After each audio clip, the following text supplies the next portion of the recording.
नमस्कार दोस्तों, ये video editorial compilation for mains का पार्ट है। आप प्लेलिस्ट में जाके एटोरियल की वीडियोस पेपर वाइज और टॉपिक वाइज देख सकते हो।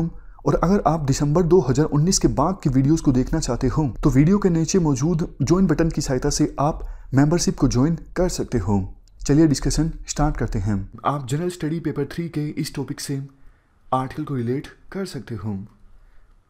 ये सारे पॉइंट्स हम कवर करेंगे इस आर्टिकल की डिस्कशन में। सबसे पहले बात करते हैं कंटेक्स्ट की। देखो 2020 में काफ़ी सारी ऐसी घटनाएं हुई हैं जैसे महामारी, record breaking forest fires, floods, droughts. ये सब कहीं ना कहीं इन्वायरमेंट में डिसरप्शन के कारण हुई हैं।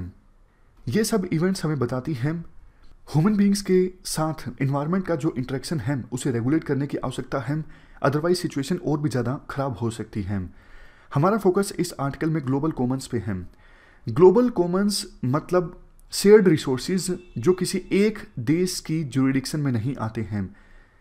जैसे देखो हाई सीज मतलब ओशियंस का वो एरिया जो किसी एक देश की ज्यूरिडिक्शन में नहीं आता है, एक देश के एक्सक्लूसिव इकोनॉमिक जोन में नहीं आता है। Atmosphere, Antarctica, outer space.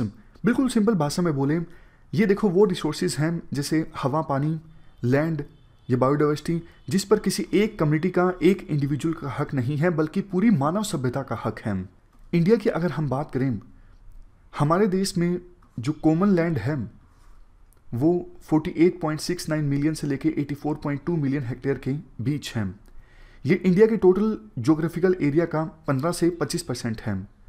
Common pool resources हर साल गरीब इंडियन हाउस होल्ड्स की इनकम में ऑलमोस्ट $5 बिलियन कंट्रीब्यूट करते हैं। अराउंड 77% इंडिया के जो पशु हैं वो कॉमन पूल रिसोर्सेज पर डिपेंडेंट हैं। जैसे देखो आपने देखा होगा गांव में एक कॉमन लैंड होता है जहां पे गांव के जो पशु हैं घास खाते हैं, तो ये भी एक एग्जांपल है कॉमन रिसोर्स का।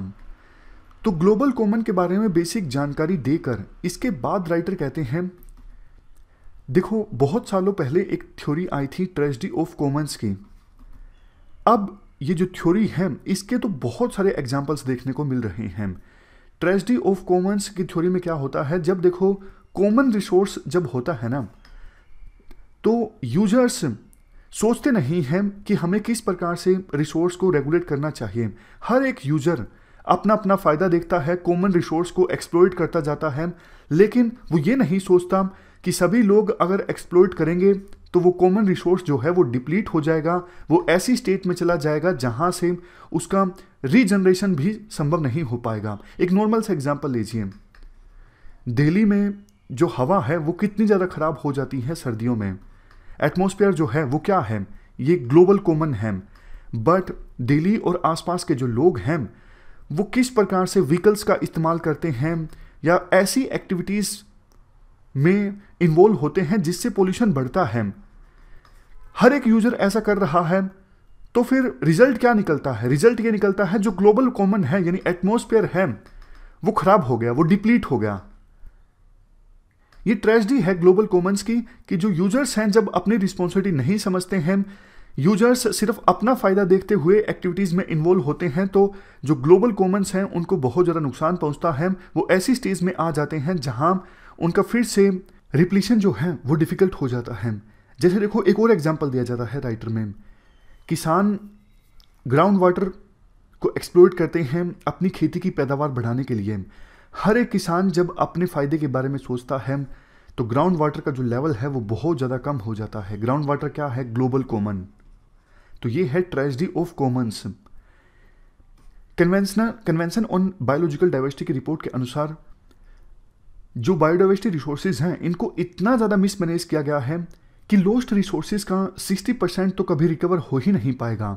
और रिसोर्सेज की जो डिमांड है वो तो लगातार देखो बढ़ती ही जा रही है। इस वजह से क्लाइमेट चेंज, ग्लोबल वार्मिंग, ये फेनोमेनन भी कम होने के बजाय बढ़ ही रहे हैं। वेरियस एग्रीमेंट साइन तो हुए हैं जैसे पेरिस क्लाइमेट चेंज एग्रीमेंट, लेकिन ऐसा दिखता नहीं कि विभिन्न जो देश हैं वो सीरियस हैं इस एग्रीमेंट की इम्प्लीमेंटेशन को लेके। For example USA. वैसे देखो ये भी एक एग्जांपल है ट्रेजेडी ऑफ ग्लोबल कॉमन्स का। ग्लोबल क्लाइमेट जो है वो चेंज हो रहा है, ग्लोबल वार्मिंग हो रही है, और इसके लिए विभिन्न देश रिस्पॉन्सिबल हैं, हालांकि डेवलप कंट्रीज ज़्यादा रिस्पॉन्सिबल हैं ऐतिहासिक रूप से, बट विभिन्न देश चिंतित नहीं है। उनको लगता है कि हमारी अकेले की जिम्मेदारी नहीं है, ये ग्लोबल कॉमन है। हर एक देश अपने फायदे के बारे में सोच रहा है, इसीलिए जो ग्लोबल क्लाइमेट है उस पर बहुत ज़्यादा नेगेटिव इम्पैक्ट पड़ रहा है। एक्सप्लोइटेशन कर लिया गया है विभिन्न देशों के द्वारा क्लाइमेट का। लास्ट में कंक्लूजन में ये बोला जाता है, देखो ये जो कॉमन्स होते हैं ना, ये ना सिर्फ रूरल कम्युनिटी के लिए इंपॉर्टेंट होते हैं बल्कि अर्बन कम्युनिटी के लिए, मतलब हर एक लेवल पे ये ग्लोबल कॉमन्स इंपॉर्टेंट होते हैं। इंडिविजुअल लेवल पे, गांव के लेवल पे, शहर के लेवल पे, देश के लेवल पर। इनको प्रोटेक्ट करने के लिए जिस चीज़ की सबसे ज़्यादा आवश्यकता है वो है अवेयरनेस। जैसे देखो, किसान ग्राउंड वाटर को एक्सप्लॉइट करते हैं। एक किसान नहीं भी करेगा तो ऐसा तो है नहीं कि ग्राउंड वाटर का जो लेवल है कम होने से बच जाएगा, लेकिन सभी किसान सोचेंगे इस बारे में, अगर अवेयर होंगे तो फिर ग्राउंड वाटर के लेवल को कम होने से बचाया जा सकता है। अदरवाइज तो देखो, एक किसान सोचता है मैं नहीं भी यूज़ करूंगा ग्राउंड वाटर को तो बाकी किसान कर लेंगे, तो कोई फ़ायदा होने वाला है नहीं। तो अवेयरनेस होनी चाहिए। विभिन्न एजेंसीज को विभिन्न लेवल पे कोऑर्डिनेशन होना चाहिए, इंडिविजुअल लेवल पे, सोसाइटी के लेवल पे, कमेटी के लेवल पे, सिविल सोसाइटी के लेवल पे, देश के लेवल पर, स्टेट के लेवल पर कोऑर्डिनेशन होना चाहिए। और लीडर्स को भी आगे आना होगा। जैसे देखो, ट्रंप जैसे लीडर क्या करते हैं, कुछ नहीं है, इन्वायरमेंट जो है, इन्वायरमेंट डिग्रेडेशन ये कुछ नहीं है, ऐसा पहले भी होता आया है, अब सिचुएशन कुछ नहीं बदलने वाली है, क्लाइमेट चेंज ये सिर्फ एक ढकोसला है डराने के लिए, कोई क्लाइमेट चेंज नहीं होगा, ऐसी ऐसी बातें कुछ लीडर्स करते हैं। तो इन चीज़ों से वर्षों से जो मेहनत की गई होती है सिविल सोसाइटी के द्वारा लोगों की सोच बदलने की दिशा में, वो मेहनत बेकार हो जाती है। तो ये हमने पूरा आर्टिकल डिस्कस किया। इस डिस्कशन में फिलहाल इतना ही है। Thank you very much for discussion.